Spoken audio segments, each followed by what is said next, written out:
Everyone out there in Zoom land, hope everyone's doing great. If I don't acknowledge you throughout the presentation, you should be here. Okay, so thank you for coming. Thank you for being here in Ridgecrest. So many of our Ridgecrest faces are obviously here as well, but all of everyone who came for East Kern Economic Alliance. My name is Eric Bruen. I'm the mayor for the city of Ridgecrest. I am about this much prepared, and so here go wild. That's what happens when 20 minutes goes by. We created a little slideshow to talk about what's going on in Ridgecrest. This is my first of welcoming you guys here into the community. I understand it happens about every 9 months. Peggy didn't warn me, it's fault, but I'm learning, and it's a learn as you go type. After the meeting, I want to go and start with my big after the meeting. If you'd like to join myself and Richard and Carrie Krucher from the Ridgecrest Area Convention and Visitors Bureau, I would have said RACVB, but I didn't want to be acronym crazy. We're going to go over to the California Welcome Center, or the CWC, which is 1 block south of us, right next to Stater Brothers, which is our new gem in this community, which is the 21st California Welcome Center in the state. And it is a highlight of Death Valley and our community, and also where we're kind of going strategically, which we'll discuss in this. So, what's going on in Ridgecrest? I'm supposed to talk for the beginning and then turn it over to you, right? Good. No, I promise you I'm not going to take long. The space bar? Space bar. Not the arrow, the space bar. So what's going on in the city of Ridgecrest? We're going to talk about, what we have going on in terms of our development, our leadership development, what's been going on in terms of the community development, and then the other projects that we're all working on. We all have ARPA money that we're trying to figure things out with. So I'm going to be quick with it, but I would love questions too. So freeform, throw them at me. Let me answer as much as I can. So we are getting our Leadership Ridgecrest program back up. If you guys have not heard about this before, it's a 9-month training program. We're trying to develop the next set of leadership within the community. Carrie is a graduate of it. I was a speaker at it. Nobody else in the room, but people have been growing through this program to new roles in leadership in the community. And what we're really trying to do is breed the next generation of leadership for the community. There's a lot going on, and we expect that our community is going to be dramatically changing over the next, my goal is 2030, and I'll be out of office by then thanks to term limits, but bottom line is, hopefully, we can get a lot done in changing our culture and our environment over the next few years. Oh, they're not. No. They're not able to hear me. No, Jay said no audio. Are you a WebEx specialist too? There should be a microphone attached to the computer. Hello? Hello? They heard us originally. I thought so, yeah, he said something to them. I can hear you. Okay. Now you can hear me? Now we're muted. You just muted. I just muted you? Nope, can't hear you now. Unmute. Oh, okay. Unmute? Okay, There so you go. just Jay, I guess. Okay, it's just one person, Jay, I'm sorry. I will try to talk slower, but I can't do the sign language at the same time. I'm not good at it. Apologies. I'm not one of those Zoomers. Also, obviously, if you had a chance to come in either from the south side or from the Highway 14 side to visit our community, you hopefully saw one thing that's been going on. And what is that? It's a whole lot of construction. This community is in construction central. And it's not just houses. It's actually a lot of other things that have been going on. So first and foremost on this list, it doesn't list, but the biggest economic and construction, it's in there? This is just a highlight for the maps. We're trying to do a little bit more. Well, no, I didn't know it was in there. I was assuming we skipped it. No, it's just next. It's a chain of dialogue. So that's just the maps. We're going to have a new update coming out hopefully in the next week or two. Probably sooner than that. It's just going to wait for the community to kind of keep up to date on what we have going on. Where is it? Well, go back. How do I go back? I can go forward. I can't go back. Maybe F. How do I go back? It was on the side. So just see just one of the pictures. I figured you could just go off and talk about the Oasis and. Oh, I wasn't talking about Oasis. That's not the one I'm talking about. Okay, go for it. See, now you're changing my script. Sorry, I love my staff. Oasis. I love our staff. I have a great staff. Megan McKenzie, if you're here behind, is our economic development. And Megan joined us last February? May? And she's probably had to deal with me more than most councilmen, me or Kyle. So we're talking about economic development, and we didn't have a slide for it, but I want to talk about the base. We have $3 billion worth of construction going on in our base in the earthquake reconstruction. And everyone who talks about the earthquake, I like to always remind them that it was the greatest blessing the community of Ridgecrest could have received. A lot of people wouldn't say, what do you mean by that? And I said, we had nobody die. We had limited damage on this side of the fence, and the base, our gem of a resource, is getting the greatest technological advance and improvement that we could ever hope for to set the base up for the next generation of achieving the mission for the Navy, but more importantly, being the economic engine for this community, which it has been for the last 50 years. So we are super excited about the amount of base construction. In fact, we are so excited we had to create a concentration camp. Wait, I meant a worker camp. And if you haven't heard what that is, we actually had to build worker housing in a lot on the south side of town just in order to accommodate the number of people we're expecting to be working on the base at its peak next spring, right? Peak is the spring of 23? Yes. Yeah. And in 24. Yeah, peak is spring 23. We will have up to 1,500 construction workers here at any one time working on the base. We are talking about a massive amount of construction that is going on that base. I've had the pleasure touring it. I can tell you guys, it is awesome. But what is that stemming? It's also stemming economic development around our community. If you see just to our south, you'll see another 3-story hotel getting ready to open. It's in its final construction phases. We have multiple new food and restaurant options that are going. If you go up and down the street, we opened. We have Dutch Brothers getting ready to open. We have a new Arby's location getting ready to open. We have a Chipotle and another Starbucks under construction. And we just opened at the end of December, at the beginning of December, a Panda Express in our community. And I just want to tell you an interesting story. We were told by Panda Corporate that we were the second largest grand opening they had experienced in their corporate history in the city of Ridgecrest, in a little community out in the middle of nowhere. Does that tell you what's here? There's demand. There's demand, and we have a new community growing around it. These are just some photos of the things that are coming. Panda Express has been an incredible, Al's Crab Shop House. And then, of course, we have, as I mentioned, the Oasis complex that's building at the south side. There's recreational options that are being built into that as well. But at all of this, we have some low-income housings, we've got town place suites. All of it is one theme. Ridgecrest is growing. Ridgecrest has an opportunity to truly begin to shed its secret city mentality and grow into an actual rural hub of a community, which is what I think our strategic growth hopes are for the next several years. And part of that is obviously reaching out. We're looking to bring in other businesses into the community. We are taking a very pro-business, welcoming approach. I had a great conversation. We talked about it. The best way for a city to hurt itself is infighting, and the number one thing that we focused on in the last year as a council is getting rid of that infighting. Supporting our staff, supporting our local groups, and getting this community moving forward. And COVID's been real useful for that. And then at the same time, we all, like all the communities, got a nice big chunk of money dropped on us by the America's Rescue Plan. We know we're going to have to repay this, so we're being very diligent in how we're using this. We're looking for the low-hanging fruit items that we can knock off in the year one, while we look at the big ticket items in year two. So we're going to be doing a lot of things around our local community that are just little things. We have a park that literally, if you go to it after it's been watered, you need galoshes. Okay? It's not a joke. It's the truth. And why? Because piping is bad, and it doesn't have a bathroom, and it has no lights. Well, we can fix these things. These are small things that we can do to improve the quality of life for our community, and that's what we're targeting. We're targeting the low-hanging fruit items. This is just a small list of everything we've been doing, from hazard pays to the vehicles and every other piece that we're working on. We got more coming. And the Welcome Center, of course, that I mentioned.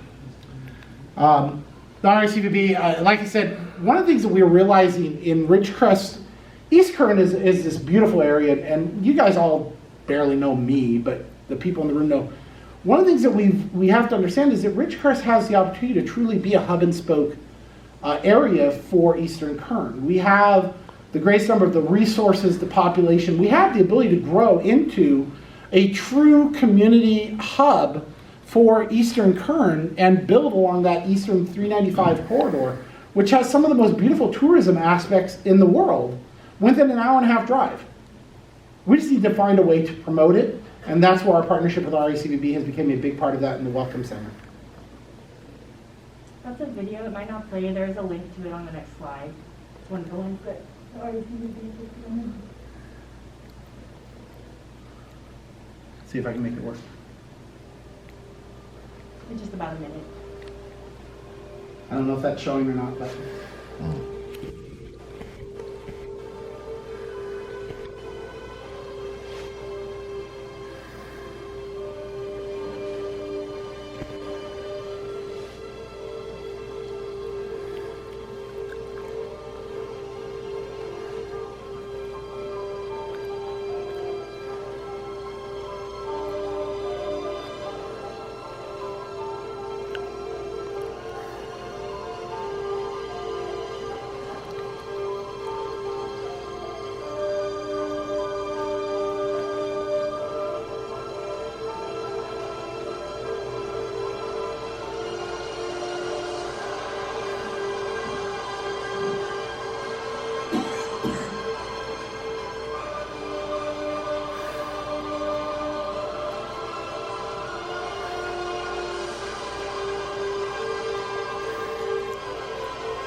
I can see there's marking on this one.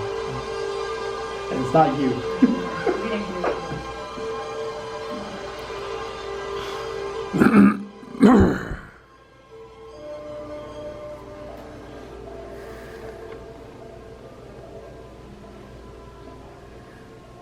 Yeah, everything's great except that graphic at the very end looks out of place for some reason. That one looks awesome. Uh-oh. So, what is all this about? And I just tried to, okay, escape. No, I don't want to watch another one, thank you. Okay. Great. Hmm? Yeah, on YouTube. I don't know, I'm trying to figure out how to get out of it.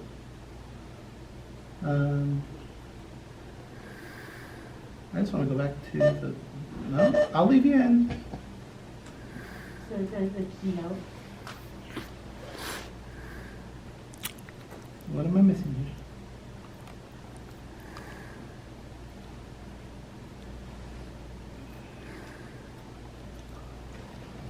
Ba-do-do-do-do-do.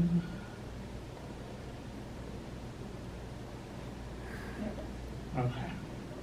We back here? That's Richard's presentation. That's right. Okay, I give up.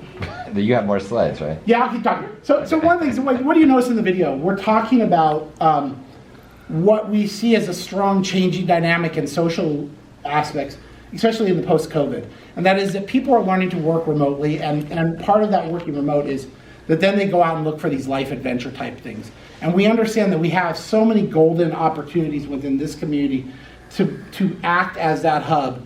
This is your gateway to those deserts. This is the gateway to those experiences. And we really want to make sure that that's a big focus of where we're going. I've said before, one of the things that I look forward to as an idea is that we have people that are out there that are selling homes in urban areas because they desire to live in a community where they can work from home and then hop on their dirt bike, drive out of their garage, and go driving.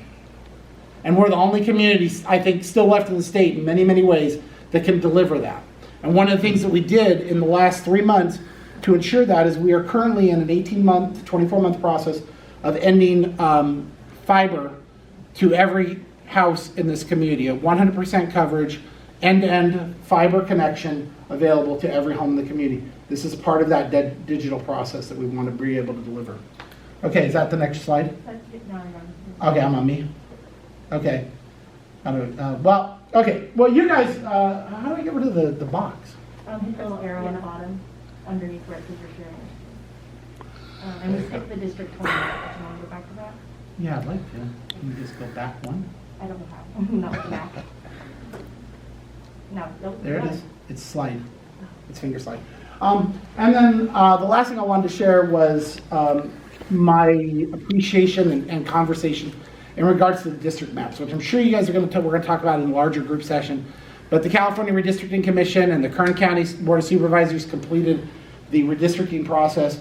Some of you were involved in it in either communications or letters or those things. I just want to express our deep thanks and gratitude to you. We got into this early, and we fought vigilantly throughout it. We had a team that was working on it, and we're proud to have now seen that the maps came out where Ridgecrest, Edwards, and Lemoore now are one unified congressional district, which we think will be very good for our community in the long run.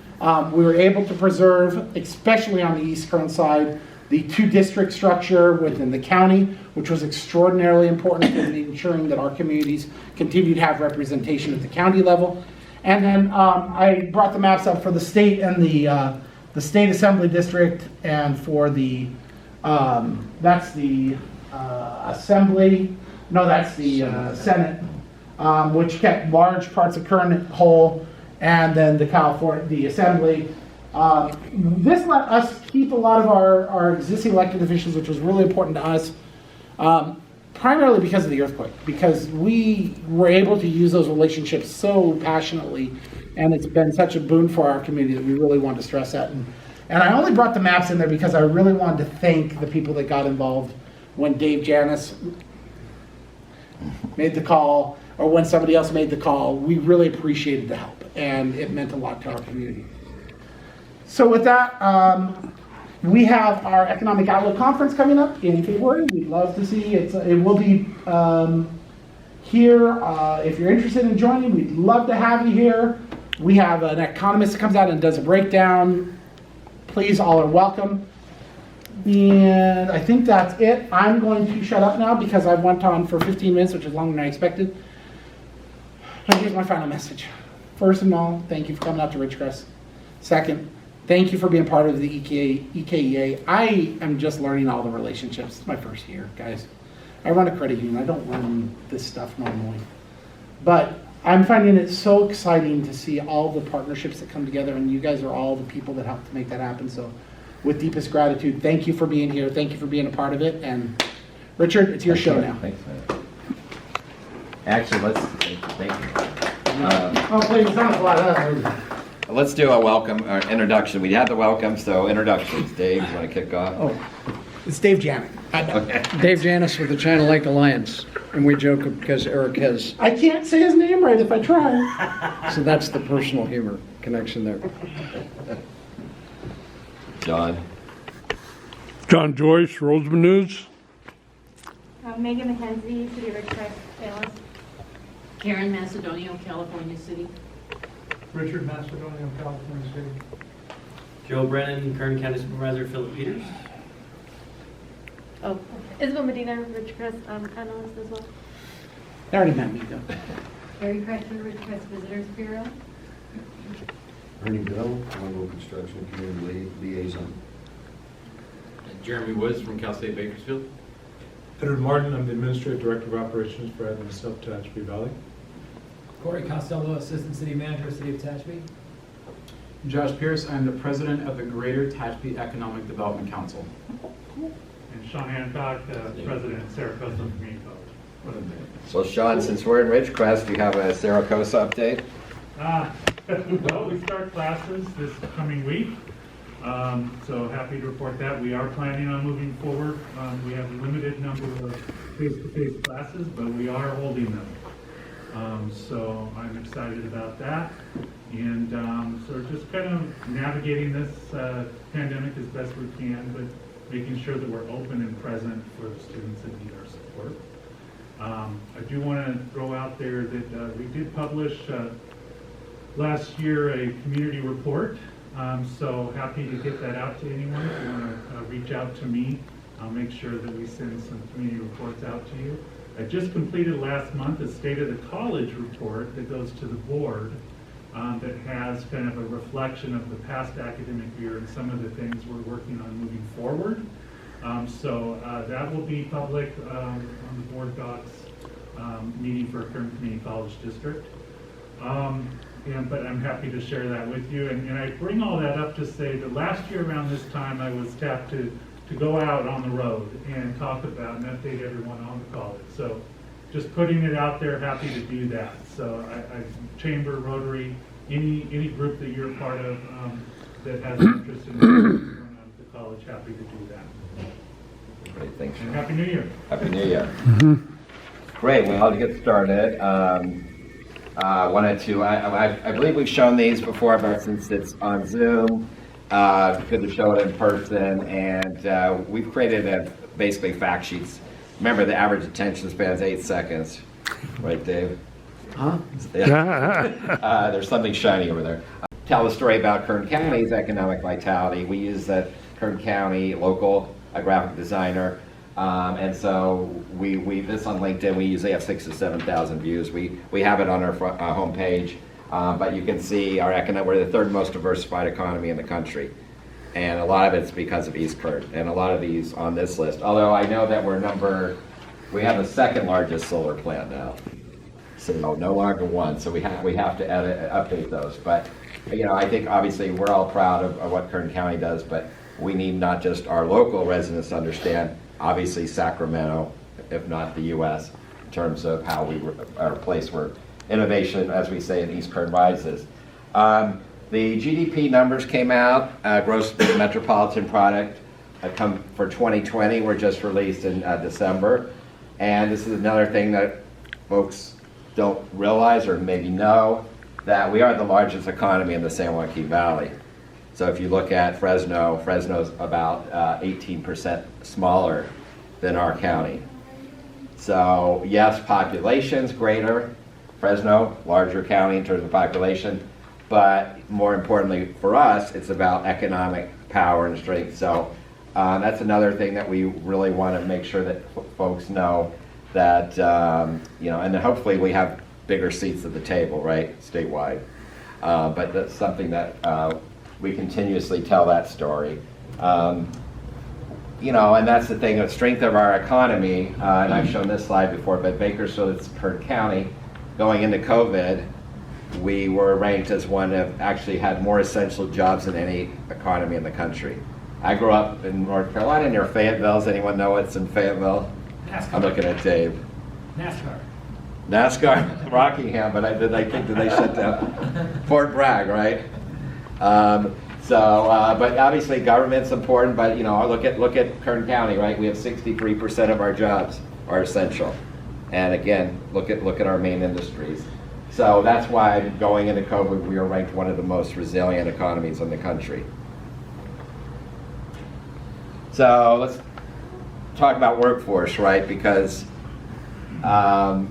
what we're seeing, and I'll go through some slides, is what drives economic development, what drives the local economy. It's having that workforce quality and availability, and that is the top site selection factor. So as communities promote themselves, businesses are looking at, should I locate here and can I expand here?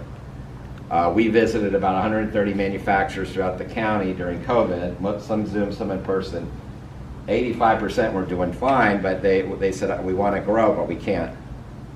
We're having challenge finding workers.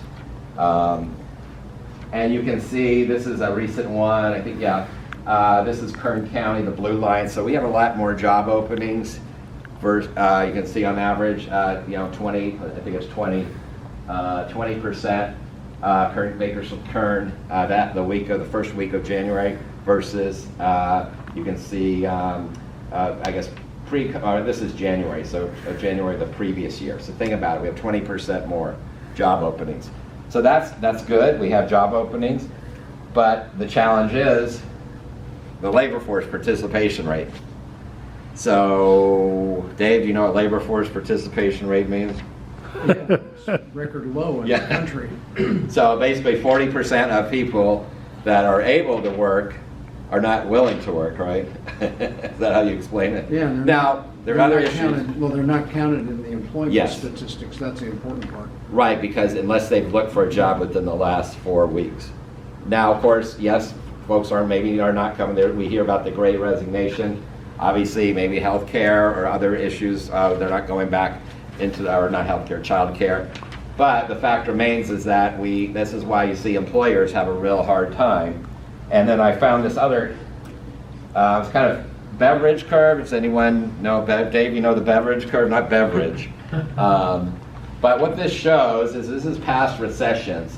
And what typically when you have a recession, you can see the unemployment rate, right, increases, job opening rates decrease, and then you go back into growth. What's happened though is that this time, this recession, we're in an expansion period. But look at our job opening rates. They're twice the level of typical, I guess, rebounds. So we actually can look at Bureau of Labor Statistics shows by industry. Healthcare, we're at about 9% vacancy rates in healthcare. Well, we have some healthcare folks here. Manufacturing, 8 to 9%. Those are double or triple what they were before COVID. So this is a challenge. You see employers, how are they able to, now this again is for the country, not Kern County specifically. So we talk about workforce and how can we help affect change. We just had a meeting today, so we are going full steam ahead on our symposium. It's county-wide. We're partnering with the Kern County Career Expo. They typically have theirs at the Mechanics Arena. We had ours at the fairgrounds 2 or 3 years ago, had 3,000 folks. We're going to actually have it at the Career Tech Center. If you haven't been in Old River Road, amazing facility. They have about 30 voc ed programs there. And voc ed is so important, right? I mean, this is the thing. Think about the aging out of our workforce. There are jobs that pay 80 to 100,000. We call them light blue collar jobs. And now they're openings. These voc ed kids have 2 years of programs in welding, robotics. I mean, they're 18, right? We actually are working on a new initiative, and I'll show you. We're not anyway, this is April 1st, but we'll be sending out. This is not the final one, but we had talked about an internship portal. So what we're gonna, and you can see one of it's actually portal, get it, portal. I didn't come up with that. One of the 18-year-old students did. It could be also Kern Intern. We're working with the voc ed students designing a logo as well as branding. But we're gonna link employers with students. The first cohort will be voc ed C-Tech students through the Kern High School District. The second cohort will be 2 and 4 year degree students. Talking to Saracosa, we're talking to CSUB, the community colleges. The number one attribute that employers are looking for from a student is did they have a paid internship? Not unpaid. I mean, unpaid is the same as not having an internship at all. So this will be industry-wide across the county. And so we're looking to have obviously a strong East Kern representation from employers. It can be public, it can be private sector. But this is all about talent retention. So if any of you, I don't have time. We don't have time to talk about our first internship, but for many of us, that was our gateway in, right? 70% of students that have a paid internship are hired full-time by that employer. So think about it. You have somebody come in for a couple months, they're a good fit or not, and then you hire them. So we're excited about that. Obviously, there may be issues by industry in terms of HEPA and things like that. I don't know with healthcare, but the key is that, and then we'll also find a stipend. So the employer will have skin in the game paying part of that fee, but also we're working with the workforce development group and others to find potentially a funding offset or a stipend. So that's not the final one, but we have a couple of other ones we're looking at. And then I don't know if you heard that this is through the Small Business Office Business Advocate. The county, about $1.5 million was awarded for micro businesses. And so that will be going live in February. We're one of the partners. You can see the other partners, CAPK, SBDC, Women's Business Center, our foundation, as well as ETR. And so that will be $2,500 grants. These are not loans. These are for businesses less than 5. I think it's less. They had to make less than $50,000. They were impacted by COVID, and they did not receive a PPP loan. So I think there'll be about 370 of these grants given out, and it's first come, first serve. So that is going to be something we'll be promoting. The actual application process is actually not very onerous, 1 or 2 pages. So anybody have a business? How many people work for you, John? 5. Oh, sorry, had to be 4. So stay tuned for that. We'll be pushing out information on that. And then State of the County, Supervisor Scrivener is the chair, right? And so that's going to be on. That is virtual. That will be this recorded at KGT. I know many folks don't get KGT here, but it'll be streaming on their website, kgt.com. Last year we had, I think, 24,000 folks over 3 airings saw it. So more eyeballs, right? Obviously, following year we hope to have it in person, but that'll be on the 29th, so evening of the 29th. So you can make your martini and watch it, John, right? From your couch. So that's we're excited to partner with the county on that, and then we'll be releasing our new market overview in about a month. And we actually also use local graphic design firm, won an international EDC award for best promotional magazine. So thank you, thanks for the your time, and I think that's the last slide. So did I just do that? Thank you. I'll go ahead and exit out to share. Okay, we have First District. Joe's in the house.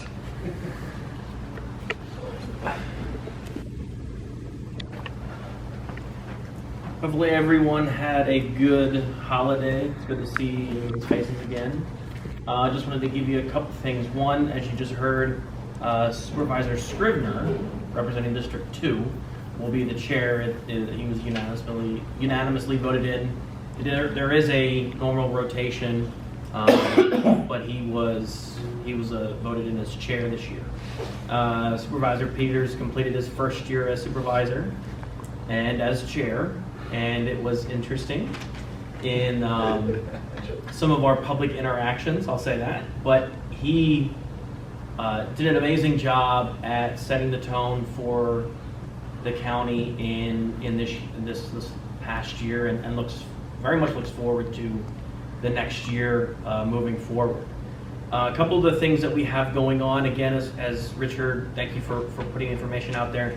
The State of the County will be on the 29th. It'll be live, so you'll be able to see it. It will be virtual this year. Hopefully next year we can get back to, we said it last year, but hopefully we can get back to doing the live events again. Those are always a good opportunity to interact and hear about exactly what's going on at the county level. Just from the feedback that we've been getting from our various different offices and department heads, we are having, as any organization or businesses right now, staffing issues. We're trying to mitigate those. We have to go by the state guidelines for being out of work, working from home if need be. I've had to work from home myself. I prefer not to. As much as I love making phone calls and talking with folks, having my 2 kids at home at the same time is not as productive as I thought it would be. So, as some of you can probably attest to. Yeah. So, but a couple of things, I know there's been some information about the looming, it will be happening, the rising costs and fees for refuse and waste and what's going on with that. That is a result of, I believe it's SB 1383 or 1183?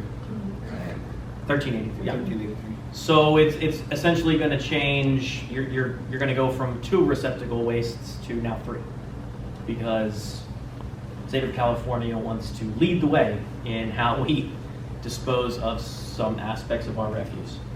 So at this point, it hasn't been finalized. It was, the county had hearings on this, and that way constituents and residents could protest. There was not the required amount, not even close to the amount of protests formally submitted to stop anything or really change any outcome. Right now, it's just mitigating services, costs, and finalizing that. That should be happening at the next meeting on the 25th. So that's coming to fruition. And then that should be implemented later in the year, and then most definitely by the next year or so. So those are a couple of things going on. We're also still looking at a couple of different roads projects in East Kern, various different rehabilitative projects for infrastructure in our public works. Again, some of that is being backed up because of issues with getting materials. Some of it is staffing issues for our various different vendors and contractors. But so far, we're trying to mitigate a lot of those, the backlog. It's not necessarily a administrative side, it's more of an implementation side. So we are still working on those. If you know of anything that you want to make us aware of on that side of things, as we work in our different public-private partnerships, please let us know. There's various different ways we can improve that partnership. I know that on the administrative side, we're always looking to do that. I wanted to also open it up for questions about some of what I just discussed. If you guys are interested in finding out, I'd love to kind of either personally or right here and discuss any of that. I don't know that much about the rise in fees for your refuse. I think it's going to be somewhere in terms of, I think, $80 increased, which I know that's in terms of our economy right now, that's not a popular thing, but this is something that the state, as usual, hands down, and the local government does the hard work. So it's something that we are trying to mitigate, but if you have any questions on that, I'd love to answer any questions if I can. Go ahead. Do I understand $80 per residence per quarter? I don't know if it's per quarter, I believe it's annual. It's annual. It's a property. It's assessment for. There already is the. Yeah, I'm like, holy, per resident, no. No, it's annual on the land use fee. Yeah. Which is on your property tax bill currently. Yeah. Okay, that's not to count but that's also not to count what you're going to pay for your municipal increases as well. Right. So if you're in a municipality, you've got to pay that increase too. Okay, so we're going to see it on the property tax bill. His for the part he's county. talking about. That's correct. That's about 20, well, 80 a year. Yeah. Right. But then we've got whatever we deal with on the municipal. Right. Thank you. Now I have another question to ask. Not up here, but when I go back. Yeah. Okay, thank you. Any other questions? What are other municipalities trying to do for organics? Just curiosity. We've got a very aggressive stall and delay tactic that we're employing. We like that. It's actually working really well. We're looking at not even getting January a 1. can for at least 18 months. Oh, you're on that far out? We're looking about January 1 can is what we're hoping, but we're trying to, and I understand, interestingly, just for the sake of the group conversation, is we're actually one of the first that are trying to get approval through the state. County. No, that's higher than that. Local enforcement agency. Local enforcement agency, through the LEA, to go to biweekly trash versus weekly trash as part of the planned implementation, so that we can keep the cost relative to the smaller residential users for the implementation of organics. And we did get a response from our LEA. They came back with some questions, so we're gonna have our consultant help us go through and answer them. They're pretty simple softball questions, so we're hoping that that's a good sign that they're gonna work with us to pass that bi-weekly proposal. But that's just an example of how we're trying to, that's what I was asking. And we're also using portions of the stall and delay tactic, which is, Yeah, we understand we have to do this. We're complying in accordance with whatever needs to be done. But if you say I can do it on December 31st, 2025, then I promise you I'll do it on December There's been a 31st, few cities 2025. in Kern that have already rolled it out, and it's been kind of disastrous. Taft really went aggressive because their consultant said, you got to do it, and it's been a disaster for Taft so far. I know Chapter is struggling as well with theirs a little bit, so it's good to see. And I'm curious how your every other week trash works out. Oh, yeah. We'll kind of monitor that too. Yeah, and we built in our ordinance and our franchise agreement, so if it doesn't work and we need to revert back to the Then we can every go week, back, then we can yeah. go back without having to go back in and change I already told everything. your city manager that you'd be the guinea pig on that one. We'll see how it goes. Yeah. I will say this, even with because I don't know if you guys are aware of it, we're down to one vendor now, because we in Kern County, I think we had multiple for collection, and because we have new ownership, it's all one. And I think I think that this law impacted the sale of some of that because it's obviously going to have to change how we do this process overall. And so it's changed a bit. Did you have a question, sir? To the mayor's thought about bi-weekly. I live in California City, and I see the trash being picked up every week. And most of those trash cans are overflowing. We have huge problems with trash in the desert. And I think if you're gonna go to. No, it gives the person the option, not a mandate. Excuse me, but the option would be, if it's cheaper for me, that's what I want, right? Right. That seems to be the mentality of most people. They don't know about the consequences, which would be the everything full of trash from the They would ravens want you to put picking less in out the trash bin. and, you know.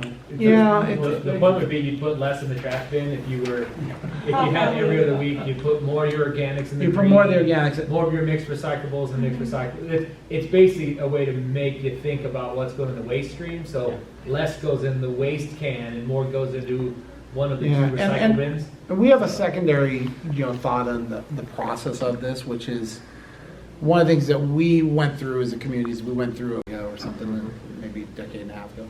We're still going through one. Yeah, we're still. Countywide. Yeah, and I mean, but we made sure that we did good egg on our face for a good couple of years. And the problem was that we didn't mandate at that point. SB 1383 eliminates that we have that choice anymore. So you have to have mandated trash service when this thing goes into effect. And so the real target is those people that are not on the mandated trash service right now, which I agree with you are contributing to part of the trash problem the desert has, is that they at least have a more minimalist option to be presented than having no option and we are automatically right back into an argument. It's a carrot and stick approach a little bit, but the idea is that we know we have users that are not breaching barrel capacity anywhere close to it through the community. We have some that are well exceeding it. You're never going to balance it out perfectly. And it's getting even more incurring to the taxpayers because Kern County has seen an excessive amount of illegal dumping that offsets that and makes it even worse. In fact, we just had to increase the fees this year because of that. So it's having to mitigate and balance that out, and we're like we said earlier, some of it's going through trial and error, and we're having to learn on the fly for some of this. And I think some of your smaller municipalities are going to learn that same thing, and the county is doing the same. I have a question, practically. Sure. In Cal City, we have mandated trash service, but we don't bill the trash service. Our provider bills it. How do you orchestrate to make sure? How do you monitor it? What are you other communities doing? Because we're we're seeing. 1383, you have to have a local official in charge of monitoring, and you can't put that out to a franchisee. So there'll have to be a city staff person who's got to monitor that under the law. And are you using code enforcement for that? What we're doing is we will use code enforcement lightly. It'll be more so. We will use our franchise hauler to help us. If they let us know, hey, we've got a bunch of contamination in the recycling stream, we'll give these people a little education. Hey, don't do this. And then if we need to, code enforcement would. If there was a bunch of gross violations, code enforcement would then step in. But the hope is that it's not going to be that big of a deal. No one's going to. You need to get fined over putting a piece of cardboard in the green bin. We're watching, unfortunately, trash piles grow overnight, like rain in the spring. It's just amazing. And that's kind of what I was trying to allude to. It's a county. And from discussions with other counties, it's a state problem. That the amount of trash, you can call it one of the unforeseen impacts of COVID, that because people were home purchasing more things and they were getting you had the ability and the availability to have more items and generating more trash. And so those are the impacts things that we didn't obviously, plan for, but one of the ones we're still having to deal with. One other thing before I finish, just FYI, at the state level, they just introduced the governor's January budget introduction. Get used to hearing the term universal health care, Medicare for all. It's coming. A few years ago, the state tried to push this, Democrats tried to push this, and they balked at it because when they got the price tag for it, finally it was 3 times the state budget. So I'm not foreseeing it being that much of a decrease at this point, and there's already a funding mechanism that's put in place with 2 different separate pieces of legislation up in Sacramento that have been introduced to kind of deal with that, and it looks like double the income taxes in the state, not to mention your corporations and businesses that are going to eventually, as usual, the playbook in California, they pay for everything. So that could be a significant big impact. Cal Chambers already voiced their opposition to it. It's a huge, huge change in the game plan in this state if it passes. And the problem right now is the governor is trying to do it through the Medi-Cal system. What the legislation would do would be exponentially grow it, and it's going to cost a lot. So if But that remember, passes, we're going to pay $1 billion back on the $39 billion we owed at the time. right. There's a lot of things wrong with the budget.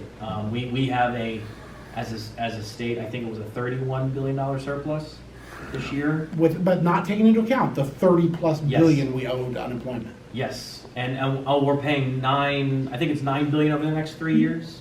It's like 1 this year. Right, exactly. So It's like having a credit card and saying, I'll pay 1 month's worth of interest on it, but just give me the next 11 off. Which, if you remember right, last time California had a big debt when it came to uninsurance, guess who paid for it? Employers. And it was an additional tax. Legal theft. But you were saying, Joe, because we were talking about the governor, and then there's legislation, what Yes. needs, the 2 chambers to pass it, and is it supermajority? Yeah, that one would have to be a supermajority. So here's the way California operates is they pass it out of one chamber without knowing the price tag. This has already happened. They don't even have a price tag for it yet.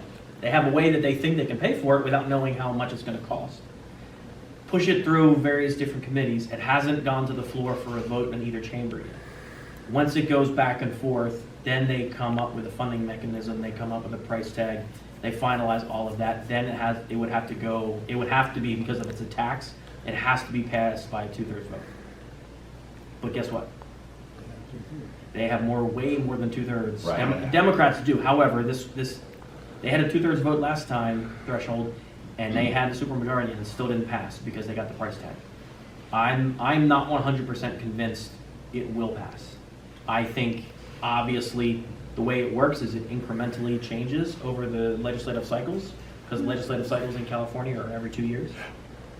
That's where you're looking at in the next couple of years. It's either now, or it's going to continue to be pushed as other legislation finds its way through the same system. And So that's the one that had 3 different new taxes. Yes. That would be how we would pay for it, 3 different so excise tax, right, business tax, personal income, and I forgot the third. Yeah, so you're looking at it's bill AB 1400 is the bill. So if you want to track it, follow it, you need to. This is whether if it passes, it's significantly going to change the economy of the state of California. So, but just wanted to give you a heads up about that. Those are things we need to be following, be interested in. Does anybody else have any questions for?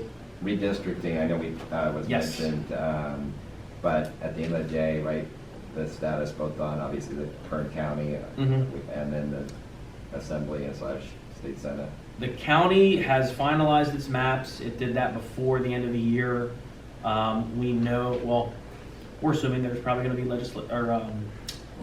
a lawsuit coming from the third-party groups. The Dolores Huerta Foundation is the one that they're the ones that wanted the entire East Kern County into one big district. They did the same thing up and down Central Valley. If you want my opinion, they pretty much drew the maps for the state and lots of congressional maps. It is unbelievable what they, I kid you not, they tried to make one district, a Senate district for the state of California, so state level, all the way from the top corner. So there would have been a Senate district that would have touched the border of Oregon and came down the Ridgecrest. No joke. So this is where we are. But yes, county is finalized. We pretty much did not change. I think the last meeting we Supervisor Scribner and I showed you guys a map. There wasn't much of a change at the county level. So it pretty much stayed. There was a little incremental things that changed. That's it. So provided nothing changes via a lawsuit, that's how it's going to be for the next 10 years. Well, at the federal level, East Kern got screwed. We saved what we needed Cal to save. City, Boron, East Kern not as a whole, but I would definitely say Cal City got destroyed. Cal City, Boron, Mojave Township itself, all fell into the San Bernardino district. In the last 4 days, the commission made 4 separate major changes, all of which were taking out parts of southeast Kern, and one of them took East Kern, us, and put it in that district too. Edwards and Mojave Aerospace Port. We through all the mobilization that Eric referred to in the end game, 1 month or 1 week before Christmas, every day, we got inputs, and thank you all. Eric said it, but thank you all. But we were able to keep Edwards and China Lake and Mojave Air and Spaceport in and keep us with Kern, but we were not able to keep Mojave, Cal City, Boron, and those Rosamond, I think, in.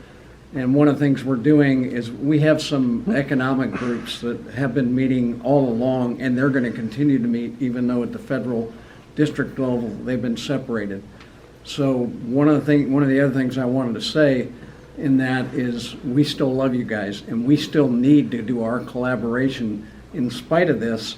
And there is a pony in this because now we have separate congressmen or women at the federal level that we'll be able to appeal to on things that cross the districts.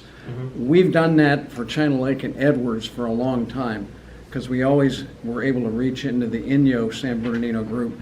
Now we have 2. Oh, by the way, one of the changes they voted on those last 4 days was going to take Edwards in with LA.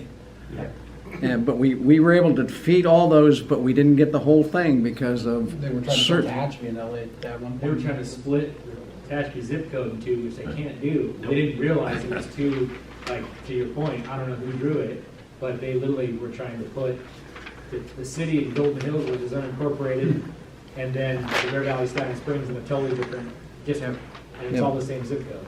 So the California Redistricting Commission is who did this, who made the decision. The California Redistricting Commission, this was a new phase in how California does this because it's a disaster.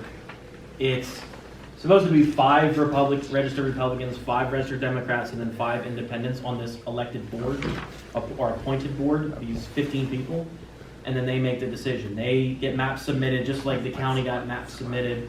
They look at the maps, they draw them, and it literally took, I'm surprised they got it done because there was a lot of clouds of corruption along with this too. Absolutely. Because some of them were meeting with lobbyists offline, and you're not supposed to do that. No, it's not supposed to. Yeah, corruption in California. I can't believe it. Shocked. How dare you? Yeah. So that's where the process in California is. This is why elections matter.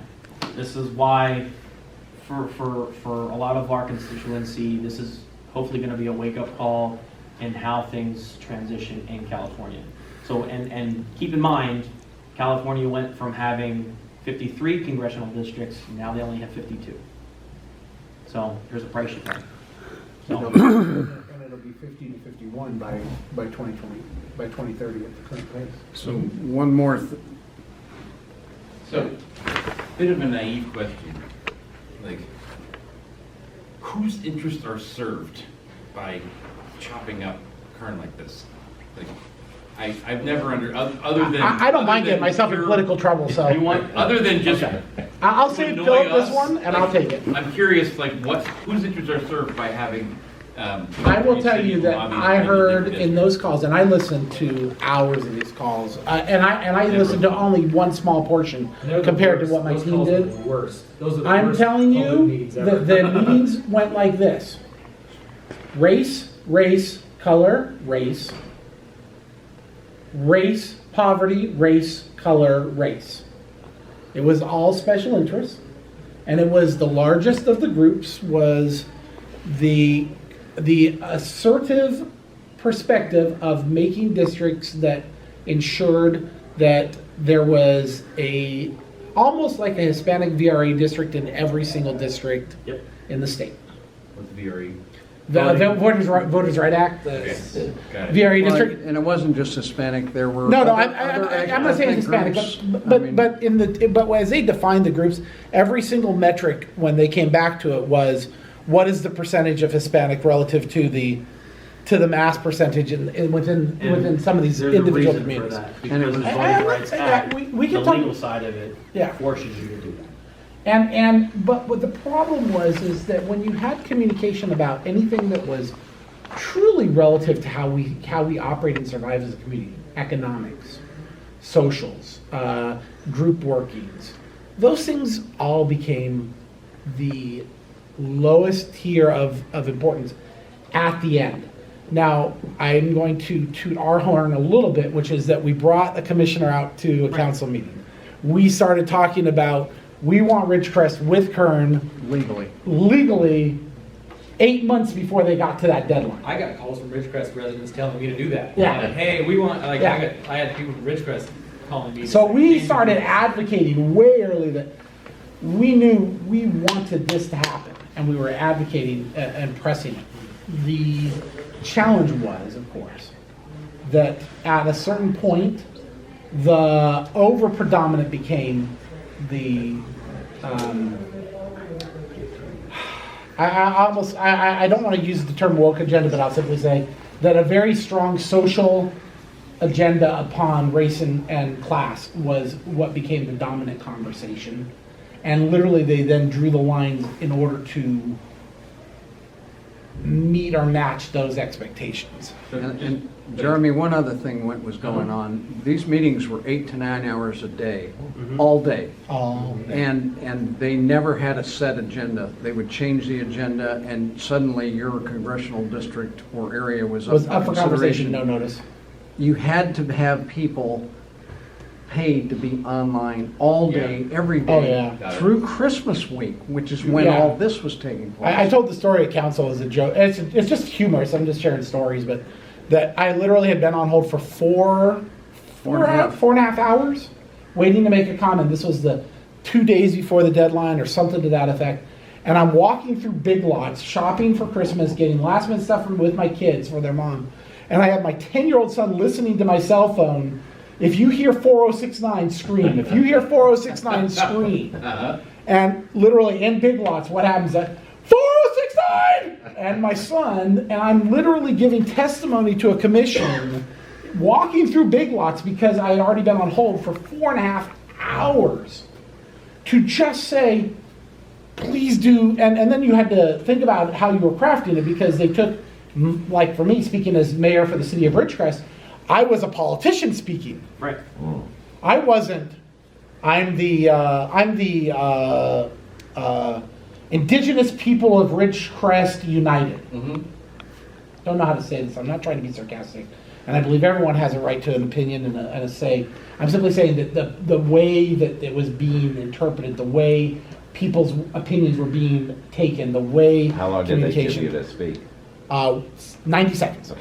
And they mischaracterized. Oh yeah, if you're any other language, then it was 10 minutes. 10 minutes for any other language. And several times, they mischaracterized the cumulative testimony that had been given by all of us in East Kern, the opposite of what we had testified. You had to go on and correct them and remind them and correct them and remind them repeatedly. Yeah. About I what- testified 5 times, I believe, over the course of the. Yeah, I testified once, but like, I don't know how many other meetings, it sounds like there were a Well, lot of other it got- meetings that cancel out the testimony, because everybody. That's exactly what it did. Everybody the day that I was on was Af- saying like, keep it together. After they drew those first maps, then All hell broke here loose. in the last, when they were finalizing them in that last week, you had to be on 24 hours a day and watching them and giving them feedback, because they were mischaracterizing the feedback they'd gotten before, and there were people who were sitting online from those groups, ready and willing to pounce. And it's really interesting to me that we're 2 days before Christmas, and statewide, all the arguments are about little minor pieces on the edges of Really minor pieces. rural communities ended up being the targets in this, At the because very you end. wouldn't have the body of Nobody's people listening. to listen. You know, There were this some is 3 definite days before Christmas. lessons learned through this process about how much California influence there is outside of this area and how much weight it carries outside this area and how it incorporates in this area. And a perfect example is your testimony at the end of the day, because it was so early in the process. Didn't mean anything. It sounds like. It was negative. It did. It did. It did at the beginning. It did at the beginning. It was good for us to be able to It was, refer to it, yeah, but I'm sorry, meaning that at the end game, Yeah. that we're not still remembering. No, the That's a better way to put takeaway, it. yeah, because Flooded we were by able a- to, by an artificially created like wave of message in the other we direction. were able to reference those, and those We were were. valuable. That was valuable. But the lesson learned is our communities, because we're rural and because we're on county boundaries, which they try to take into consideration, we need to be aware of it 10 years from now. And probably very few of us in this room will be able to pay attention to it. There has to be a pass down as to what went on this time. My final comment on this is the guy who wrote the original proposition that got the California Redistricting Commission, Citizens Commission established during that last week, he said, "This is not what I wrote. You're not executing the way we intended. It was not intended to have any political groups have the voice that they have had overwhelmingly." And he may be considering a lawsuit. The districts have been finalized by the state secretary, but now there's a 90-day period when they can be fought. And then, but when they really, the rubber hits the road on them is the elections later in the year. Right. Will be the first time they really are real. None of our representatives changed. The lines haven't changed yet until that next election. Yeah, makes sense. So there may be a lawsuit. Again, the smaller rural communities don't have the money for lawsuits unless that Maybe a guy, special interest lawsuit. that guy has talked about, the author of the proposition has talked about bringing a lawsuit, and he might have money for communities to sign up. Is that worth it? I don't know. But we're still going to stay together. This group is valuable. The relationships we have in the modern world is critical. Kern County is majority Hispanic, and I think of most of California as having a very high Hispanic population. So by chomping out California City and Mojave, is that reducing or raising the overall percentage of Hispanic in Kern County? It And is allowed them is to, it it allowed raising them to or- raise the Hispanic level in Fresno. Yep. I thought that was part of San Bernardino district. No, they needed population in order to carve out a special interest in Fresno. And so when they carved that out, then, Fresno wraps around in Mojave now? oh, did you want to see the map? It's crazy. No, I thought I saw it wrap in the other direction. It looks like, No, it looks no, like a huge Fresno. fish hook. They took, in the federal district, they took more of Fresno population. Yep. In the congressional district, Mojave and Cal City and whatnot went over into the San Bernardino. That's what I thought. Yeah. Which became. But it was to, But the rest of the San Bernardino became more metropolitan because they took Inyo County out of it. And if you want to think about the impact of that, that would mean your representative was Congressman Kevin McCarthy. Yep. And now will be Congressman Jay Obernolte, who is a brand new member. Not a bad person, but brand new member. I get it. I mean, in my case, it remains Kevin no matter what, because I'm from Bakersfield. But Right. I was just curious, what maybe. what are Let's say California Bakersfield has City a and big Mojave old bowl doing in it. with the percentages of the San Bernardino district? Are they raising them or lowering them? They're on the margins. They're right. It's all in the margins. It's all in how, it was literally trying to balance. They just played this back. I mean, the old story was this was to end gerrymandering, but then they literally drew lines along gerrymandering lines. And that was, I say it's on the boundaries because that was an exchange for stuff up into North Fresno in the federal district, and to get it balanced back when we talked them back into Edwards and China Lake and Mojave have to be together for representation, national defense, and economic reasons. They had to balance taking that out by picking up somewhere else. They picked up Lemoore area, which actually dilutes our, it's good to have them with us, but in and of itself, it dilutes our military mission voice that we have between Edwards and China Lake, because they're not a research and development, they're different funding sources, all that. But instead, they took out Mojave, Cal City, but their economic viability is based on the bases, as you know. I know. And we'll still have a strong representative voice and a common mission to share on that. But now they have the good news is, just like the having two supervisors in East Kern, is we'll have another person who is Overnolte is on the budget committee in the House that can introduce bills, support bills, etc. You know, and we have friends all over the state, but that trade-off was made in margins for exchanges that were negotiated among the commissioners in the valley, San Joaquin Valley. Okay, so it's basically horse trading about like racial populations. Right, and Cal City. To different districts. And that was the last fallout. That was the very last version fallout. It was common. Neither here nor there. I was just curious, like what's. No, but it's really interesting. It's interesting. You know, if you followed the county one, it was, they had to balance the racial mix. 64%, I think, was the magic number that they were using as a measure. 64 is a threshold for a VRA district, and not modifying that. And I know in the MALDEF lawsuit, the judge was aiming for 70% when he established the new VRA. So, and as many Hispanics testified in front of that, they don't see that as an issue. They see all the other issues that Joe brought up as more of our communities together. Sure, there's a racial, cultural component, but we have much more in common than that, most of us. And especially here in East Kern. We're still a diverse community. We're not perceived that way by some in Bakersfield, but we are. I would agree. I'm not one of those in Bakersfield that perceives. Well, you know, and we have our perspective too. You know, but it took a lot to rescue what we did of the district. Was it the best we could have done? No, which is probably a good sign that maybe that's what it should have been, but at least it wasn't if we'd been dragged into San Bernardino, we would have had 4 other bases with us, none of which is RDT&E, and way overpopulate us with a metropolitan center. Rural interest would suffer.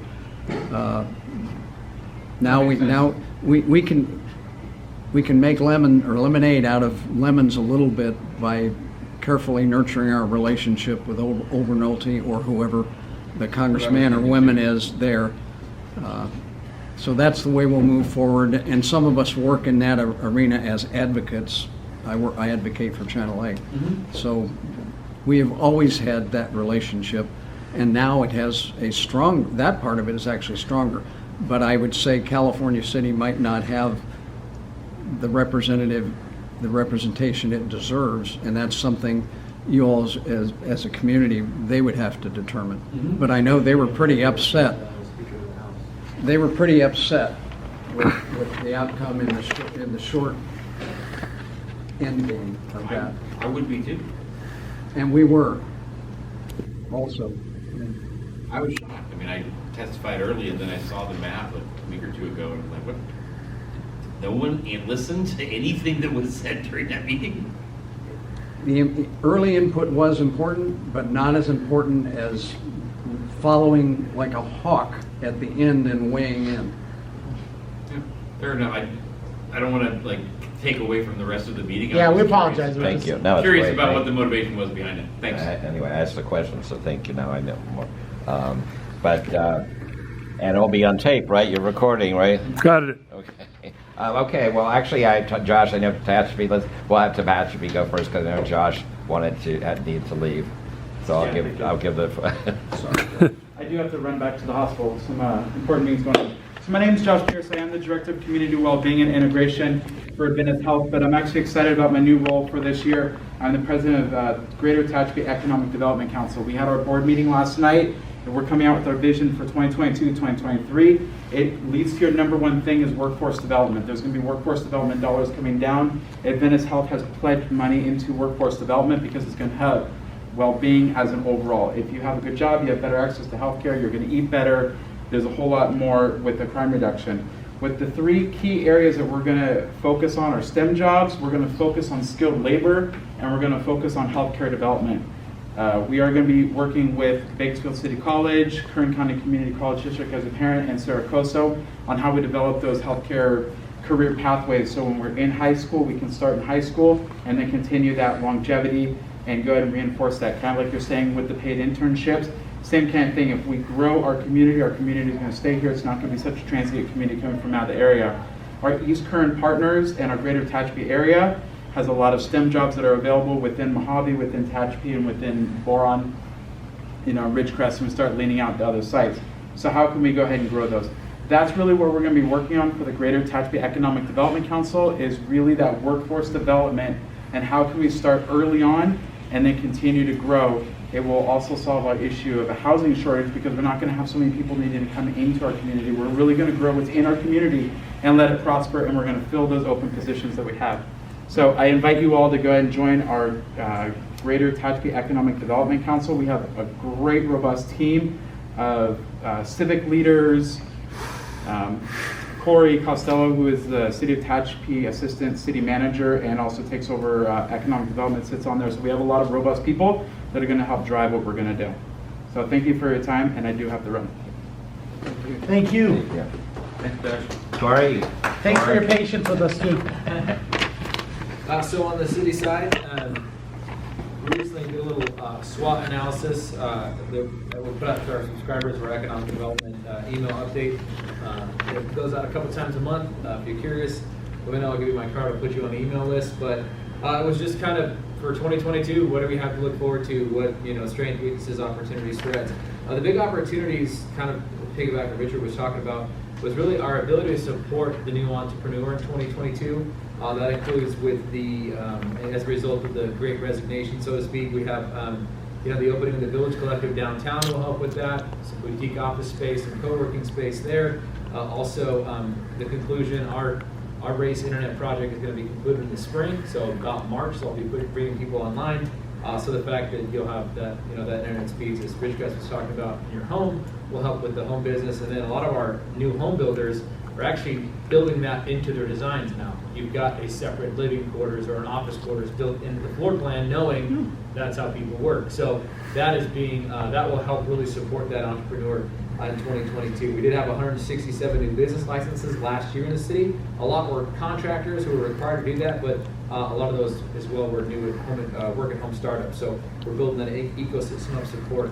The renewable projects in East Kern also provide for that talent in Tehachapi, as Josh was pointing out, the local companies that support those projects, and also the emerging technologies. I saw the steam capture project for Rio Tinto the other day. I think we're the second most employees from Rio Tinto live in Tehachapi, I think second to Lancaster. And then also hydrogen capture projects are being considered as well. So there's some emerging technology, and the skilled labor companies are based in Tehachapi. Some of the weaknesses result of, as Josh pointed out briefly, has been housing in the past. However, we do have currently 138 homes under construction in 4 different tracks. National builder Ekea In are doing the infrastructure work right now on Tehachapi Hills. That's part of the Alta Estates subdivision, so it's 55 lots. There's about another 200 to go, and they have first right of refusal to purchase those. So construction is underway. We actually drove the site yesterday and moved a lot of dirt. And then, so various housing styles and price points. So a lot of diversity across these projects would be a good option. Not included in that is a 238 master plan community. The address at Tehachapi, they got their precise development plan approved for the first 2 phases at the Planning Commission on Monday night, so they can break ground within the next year. And these homes are likely to sell in the high 500s, low 600s. It's a master plan community, HOA, range of amenities, so it's a pretty robust housing project. On the business side, after a bunch of delays, Round Table Pizza opened. They renovated an old restaurant that sat vacant for a couple years. And it's an amazing location, great restaurant, food's awesome, they've done a great job. Local franchisee has that. Village Collective moving along, more progress daily, hoping for ribbon cutting in the spring.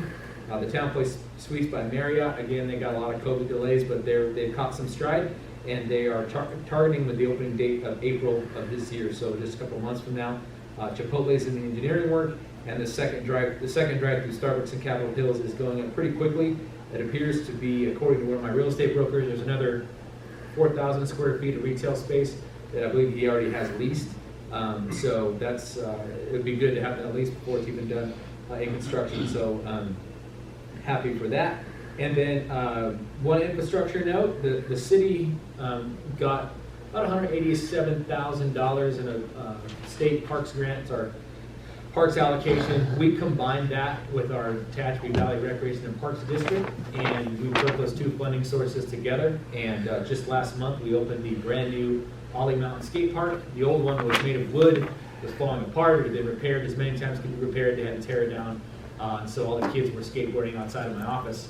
So thankfully, we got with TVRPD's help, it is awesome. They got a coated steel skate park, came in like a big erector set. It's got, you know, poles, half pipes, quarter pipes, ramps, rails, you name it. And we opened that last month. It's very popular. It's very well built. And they're no longer skating on city streets now. They're at the skate park, and it's a real professional deal. So really a good infrastructure project, piece of recreation.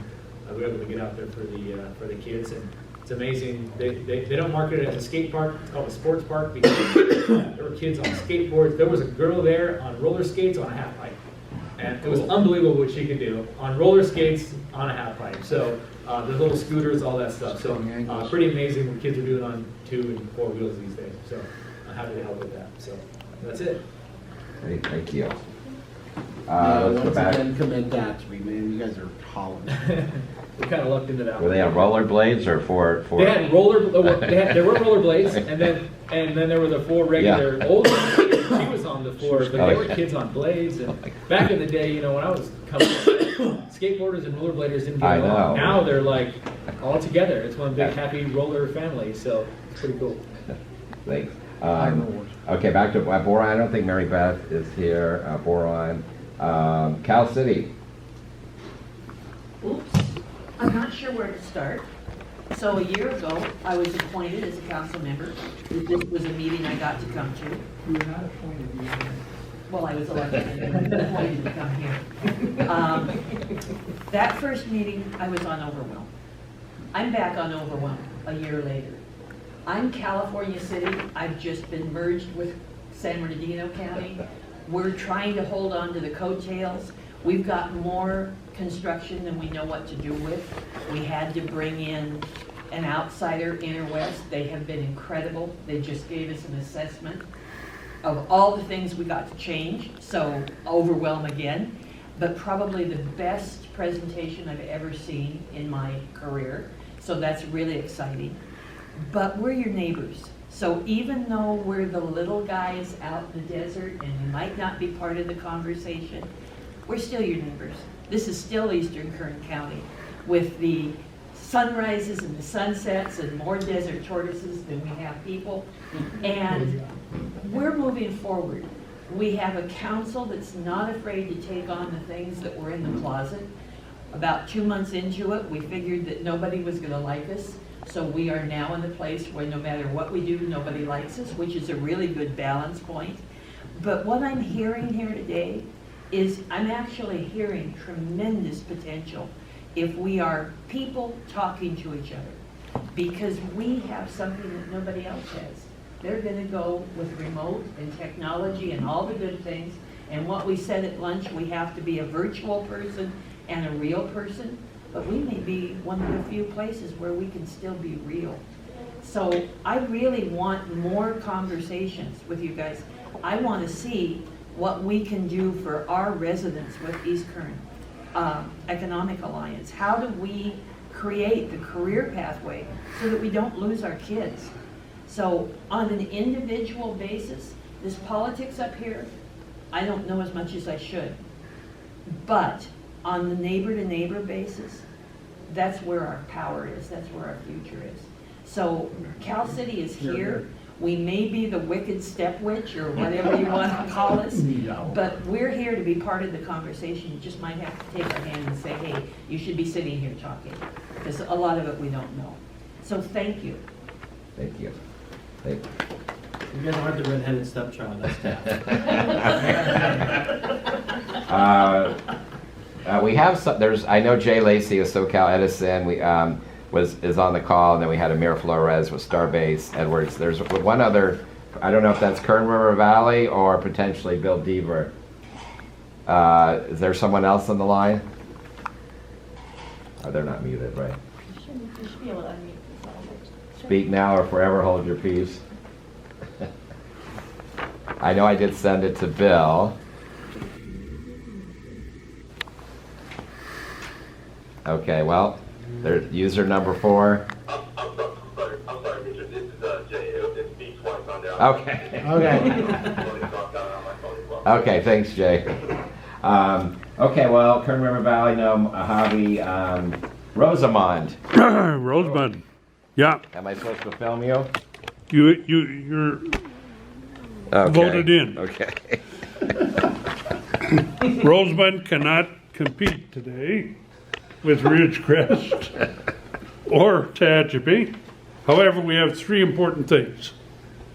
The first one is that the Antelope Valley East Kern Water Agency has gone through 2 redistricting meetings. No changes, no public input, no controversy. People, voters like what they have. Second thing is that the reclamation plant, $15 million, 8 months behind schedule. They blame COVID. I'm not sure that's all the problem. But next month should be open. And this is a great boon for Rosamond because it allows us to put water back in the ground and then get credit so we can take more water out of the aquifer. The judge cut us way, way back, and we need that to survive and grow. So, if we meet in Rosamond next month, Richard is going to ask Steve Perez if we can tour this brand new state-of-the-art reclamation plant. The month after. March? Yeah. Yeah, okay, March. But it's something to see. I mean, it's been talked about at the state level, and the engineering is fantastic, and it can be expanded. So this is great news for Rosamond. Does it have a restaurant in it? No, but we charge for parking. You charge. Yeah. Where exactly is it located in Rosamond? It's on the east side of Sierra Highway East side of Sierra Highway. at Okay. Patterson Road. I'm not familiar with that. No, Patterson Road, Back is- Avenue A, Oh, okay, so it's down fairly south. 1 mile north of Avenue A, that's Patterson. Okay. At the end of that is the traditional Rosamond sewer ponds. And that's where they've put in the new recycle plant. So it's what, a mile east of Sierra Highway? Yes, Oh, okay. yes. Can I drive by there? They throw me out every time I try to get in, but there's no sign that says you can't go in. So if you drive in and they throw you out, joined the company, yeah. There's your press. Yeah, exactly. Yeah. And the final thing is that John Williams, captain, the commander of the Mojave CHP office, has been a boon to news. He cultivates us, he helps us, he sends us information, talks to us. He did a YouTube on his new cruiser that's gotten over 110,000 views across the whole world. Wow.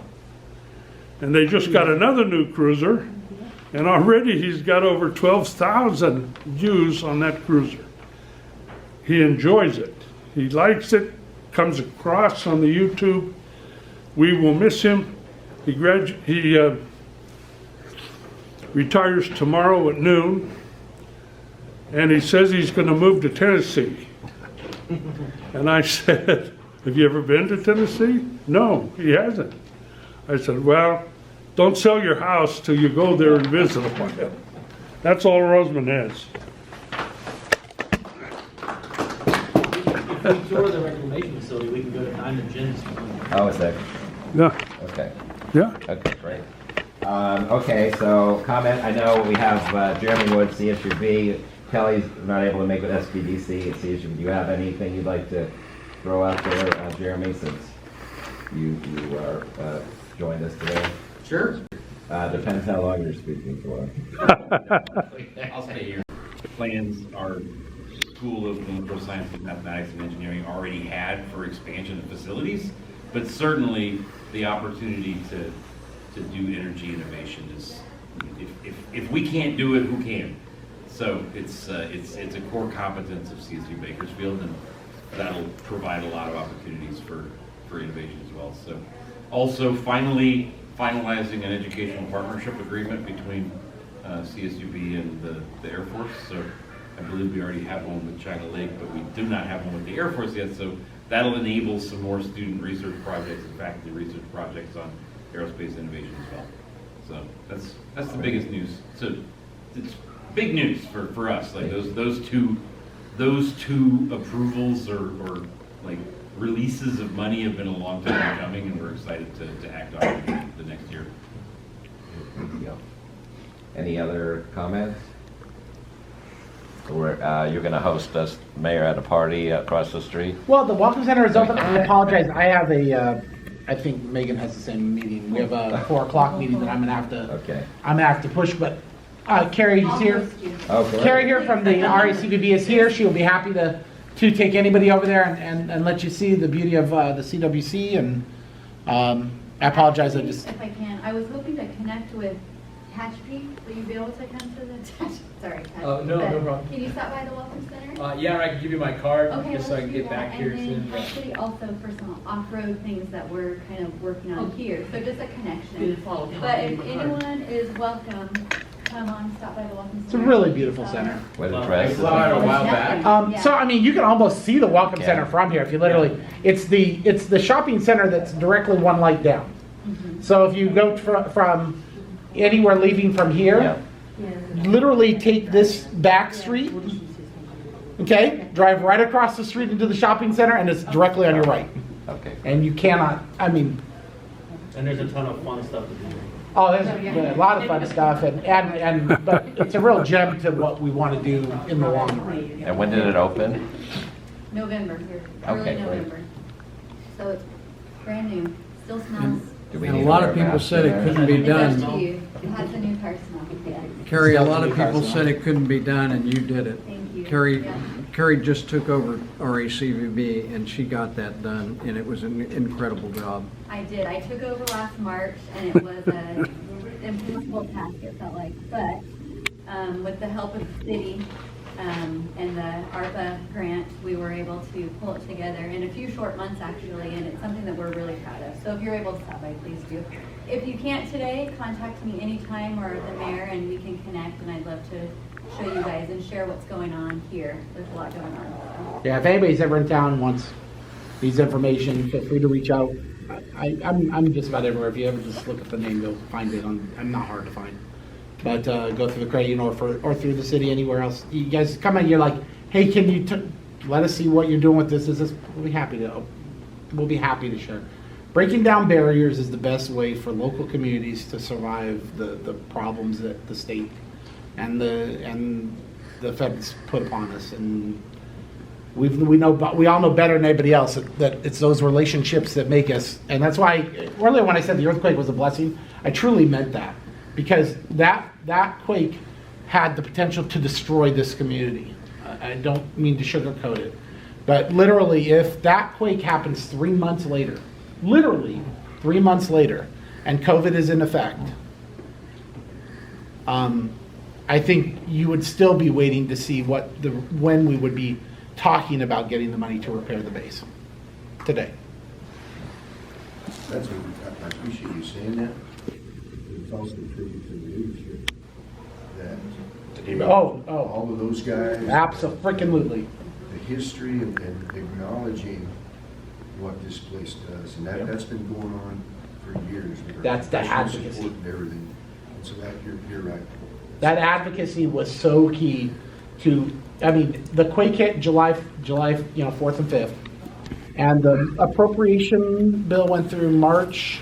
Well, the placeholder for it had to go in on a floor vote 1 week later. Kevin had to testify at midnight in front of the floor and introduce an amendment to get passed that, according to all the national news, this community had not suffered any, the reporting was it didn't hit the community, and now they're being told it's hundreds, millions, billions. And we had to convince enough of the delegation to vote for it, and that night it got in. That was the placeholder for all the final appropriations bills later. But if it hadn't gotten in that one, that would have started the delay. But the appropriations all cleared, what, 2 weeks before COVID? Wow. Yes, and it was 2 years for the military construction monies that were record funding. I served 50 years in the Navy and DOD as a civilian on top of the 34 in the Navy, and I have never seen that happen. It was unprecedented. And so, I mean, in 7, 8 month turnaround, and advocacy was the whole key. And I think that advocacy wasn't kissing every politician's backside, as Joe and I clearly in our conversation show that. But I do think it's about building relationships and about understanding what those local relationships mean and teaching people about what the magic is of what Eastern Kern is and what each of our individual communities. I mean, when I say I commit to atrophy, he said, yeah, that was one fluke. I mean, what you guys have done over the last 5 years is just amazing. Absolutely, I am not worthy to be in the conversation. I don't mind saying that. But those types of things are all the key elements that we have to keep working together. And so, let me close out that with the thought that that was bipartisan support. Yeah. We had strong bipartisan support. Whatever your political persuasion of, it was across the aisle. But you're welcome in here anytime. We'd love to have you. We're looking forward to your sales tax dollars. Thank you. Thanks for hosting. Trust me, we need them. Get gas on the way out of town. Get gas. Stop by, get a coffee. We're happy to have you.